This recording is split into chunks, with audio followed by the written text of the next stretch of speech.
हाँ, question number 3 पढ़िए, क्या लिखा है? ओ 2 पढ़िए। Two adjacent angle of a parallelogram are congruent. What is the measure of each? देखो बेटा, कॉन्ग्रुएंट माने भी क्या होता है बेटा? इक्वल होता है। Two adjacent angle of a parallelogram are congruent.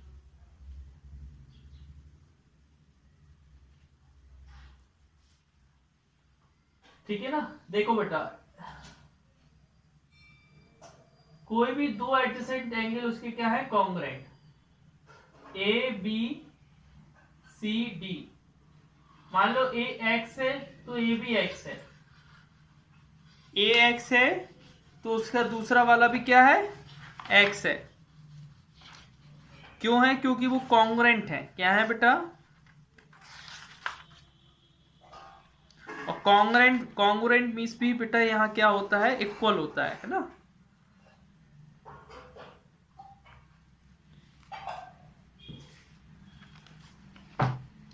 तो देखिए, तो सम ऑफ एंगल ए बेटा, अच्छा मैं ये बताओ, एंगल सी एंगल ए के इक्वल होगा कि नहीं होगा?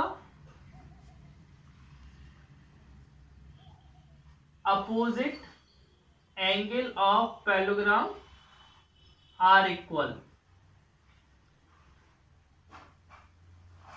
तो एंगल सी भी क्या हो जाएगा? एक्स हो जाएगा।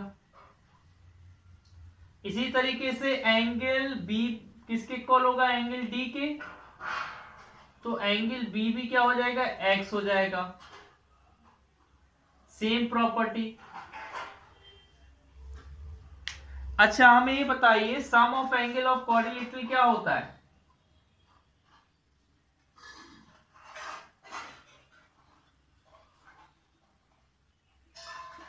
इक्वल टू 360 डिग्री होता है।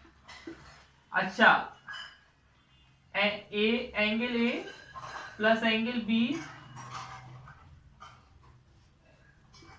सिर्फ शिवांश ने टेस्ट को सबमिट किया है और किसी बच्चे ने टेस्ट को सबमिट नहीं किया है।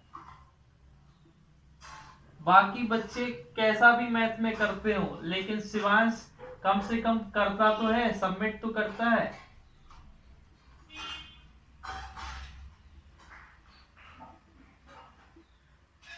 Four x equal to 360, x equal to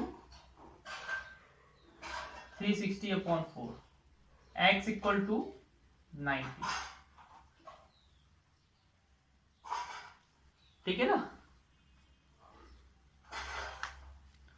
okay.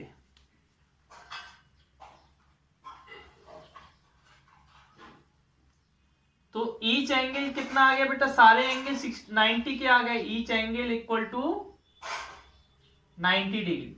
हाँ, अच्छा क्वेश्चन नंबर 3 क्या है? Two adjacent sides of a are 5 and 6, find its perimeter. देखो बेटा, ए है पैरेललोग्राम जिसका नाम है ए बी सी डी। इसकी एक साइड है 3 और एक साइड है 5।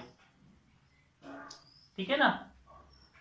वी नो दैट, बेटा हम क्या जानते हैं कि सी डी ए बी के इक्वल होता है, क्योंकि अपोजिट साइड पैरेललोग्राम की इक्वल होती है। Opposite side of parallelogram are equal होता है।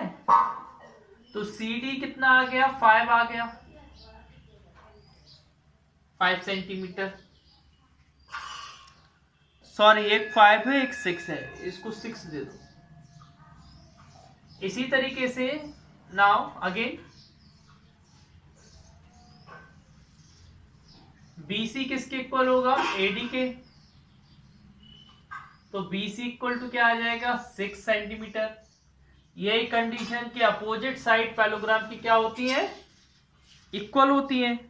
होती है कि नहीं होती है? होती है ना? पेरीमीटर का फॉर्मूला क्या होता है? Sum of all side A B B C C D और डी ए। ए बी कितना है 5, बी सी कितना है 6, सी डी कितना है 5, डी ए कितना है 6। टोटल कितना हो गया 22 सेंटीमीटर। आगे नेक्स्ट क्वेश्चन पढ़िए बेटा।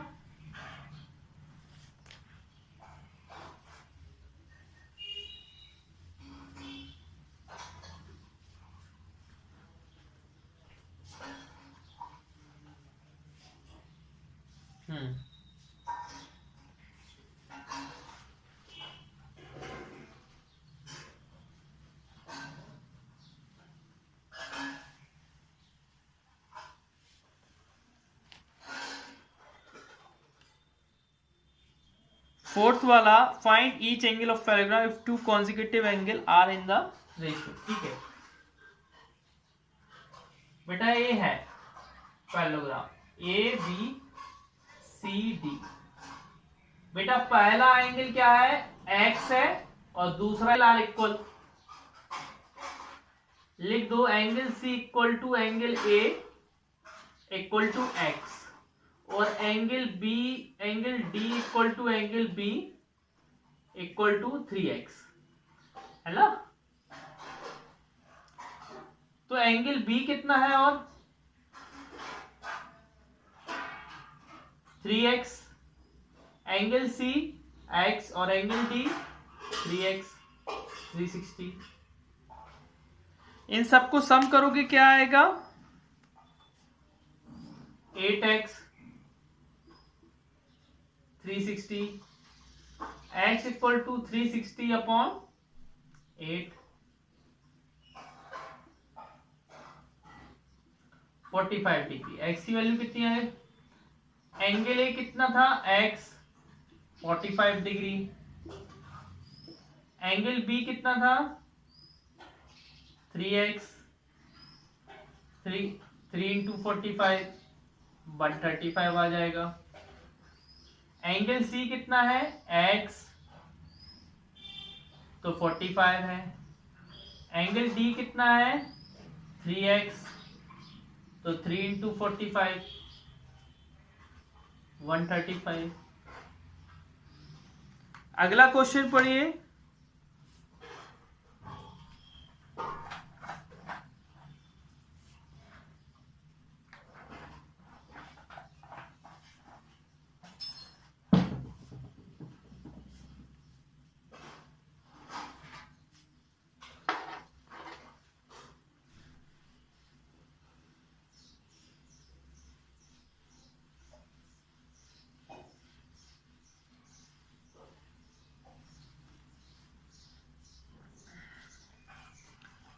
फिफ्थ वाला,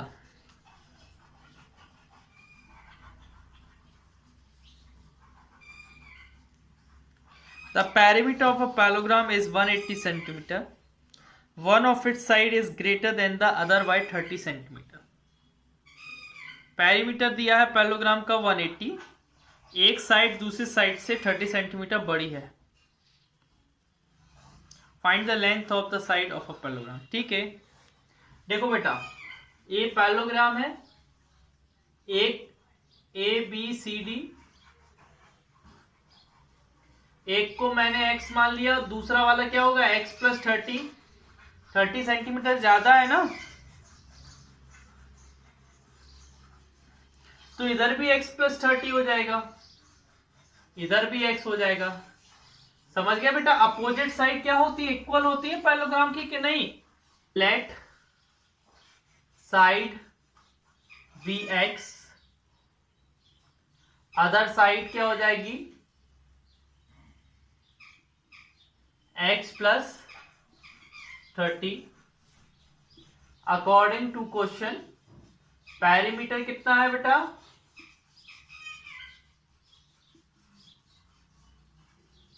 कितना है पैरीमीटर 180। अच्छा पैरीमीटर कैसे आएगा बेटा, A B plus B C plus C D plus D ए।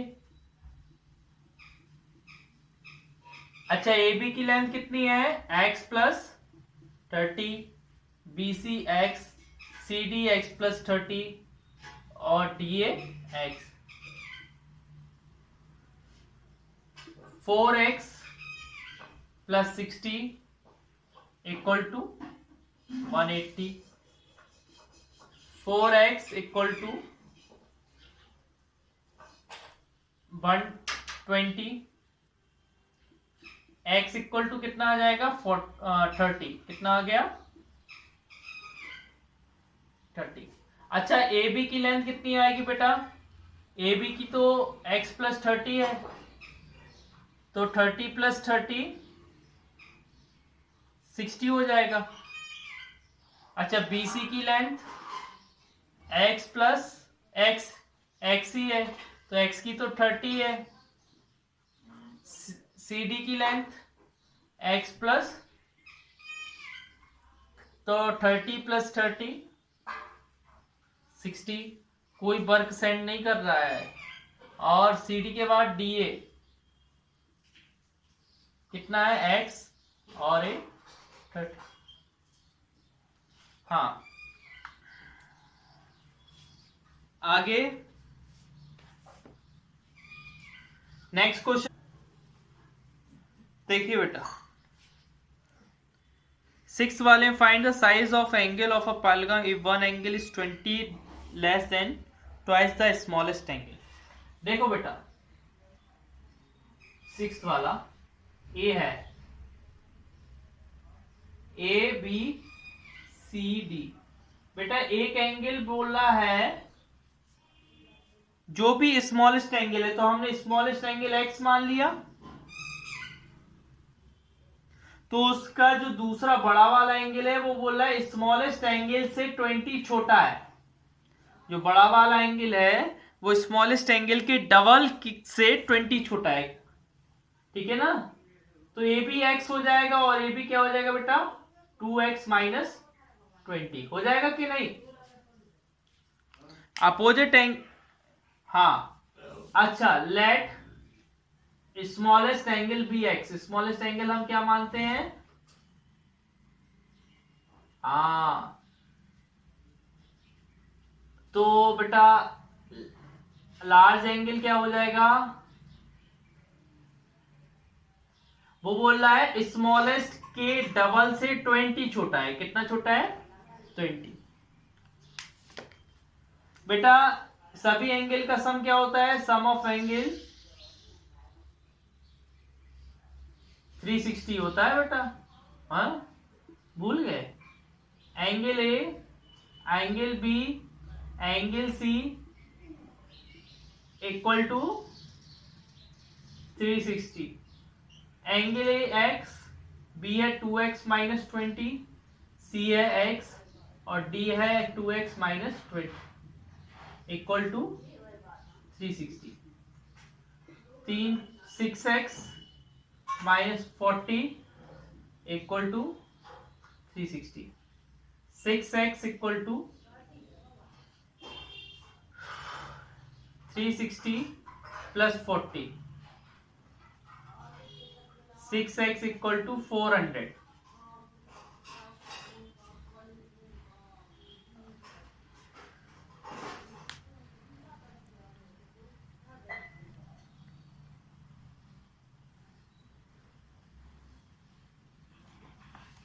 हाँ समझा रहा है बेटा, समझा रहा है, अभियाल समझा रहे है ना।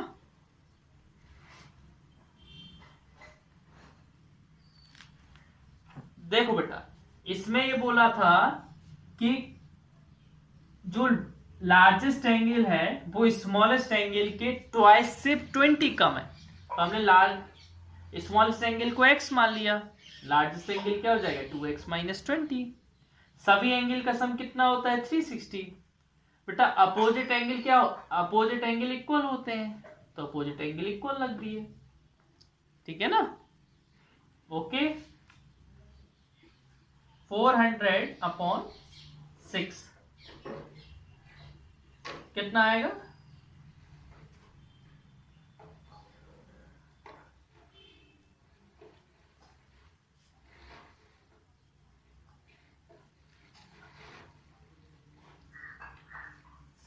x इक्वल टू 66 2y3 ये आ जाएगा है ना।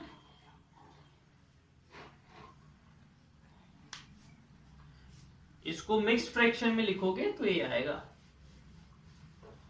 अच्छा बेटा, एंगल ए क्या है आपका x, और x की वैल्यू कितनी आई 66, 2/3।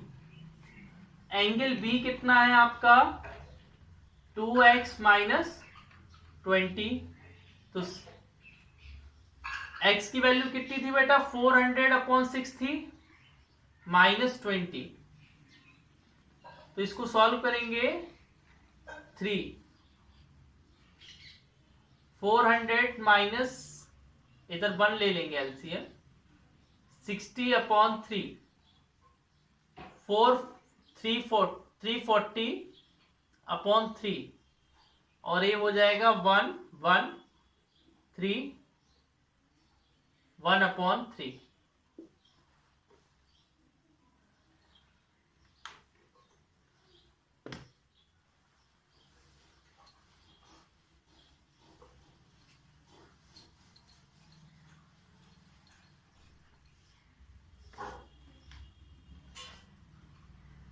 ठीक है ना।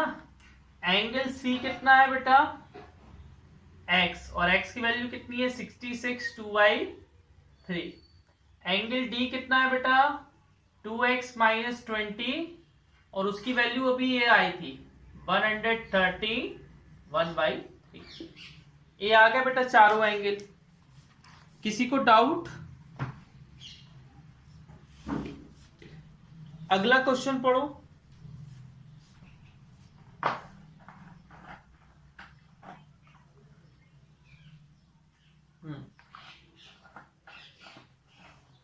देखिए बेटा,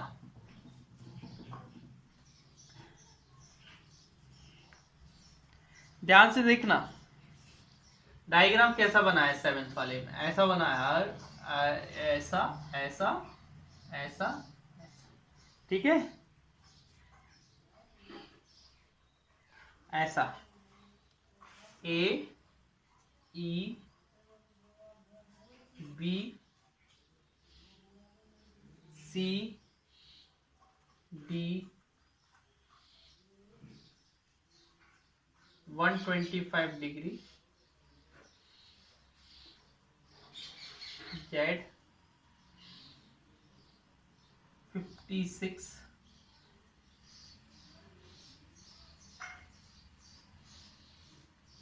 बाय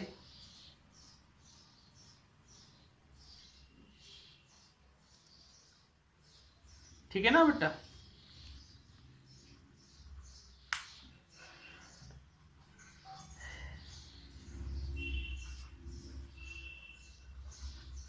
अच्छा मुझे ये बताइए बेटा, अपोजिट एंगल इक्वल होते हैं कि नहीं? तो angle A angle C angle A के इक्वल होगा। Opposite angle are equal of parallelogram.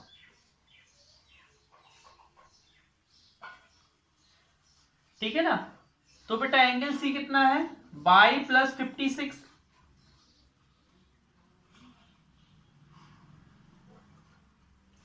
Angle A कितना है 125।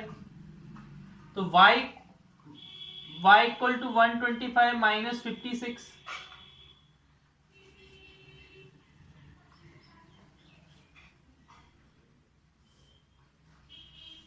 y equal to 69।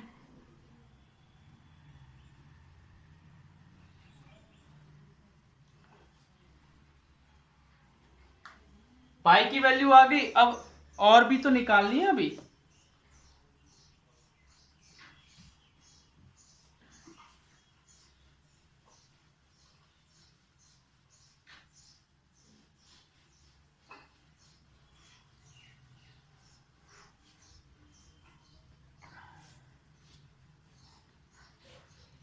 ध्यान से देखना बेटा।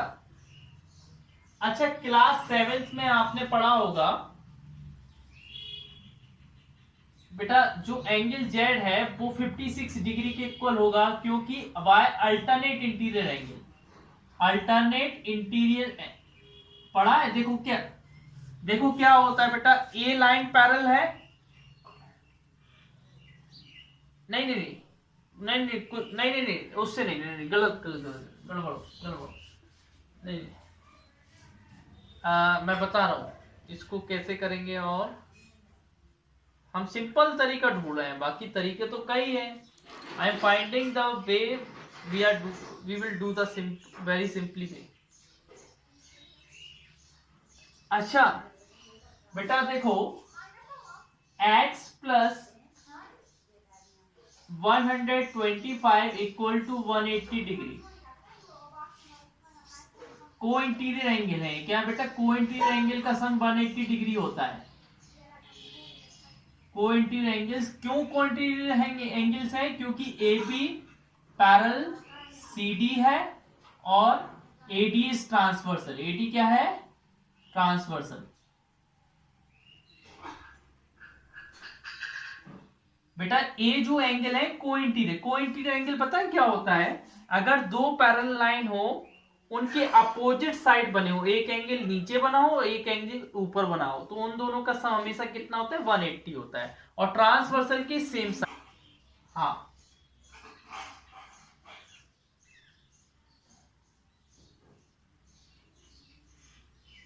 एक्स की वैल्यू कितनी आ गई? 55। समझ गए?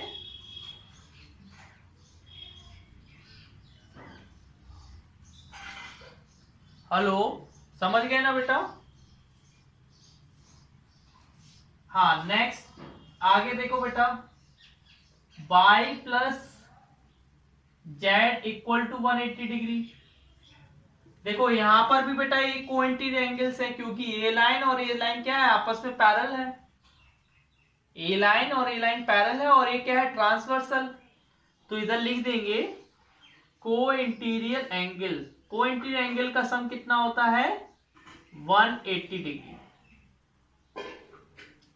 यहां पर पैरेलल कौन है? ए पैरेलल सी डी है और सी ट्रांसवर्सल है, इस transversal.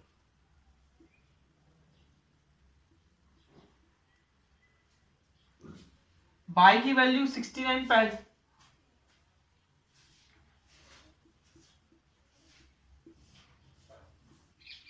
180 minus 69 Z equal to 111। ठीक है, देख लीजिए बेटा, आपका आंसर आ गया होगा। x की वैल्यू 55 आ रही है, हाँ आ रही है। y की z की 111 और y की 69। ठीक है, ठीक है ना? ये तीनों वैल्यू आ चुकी है।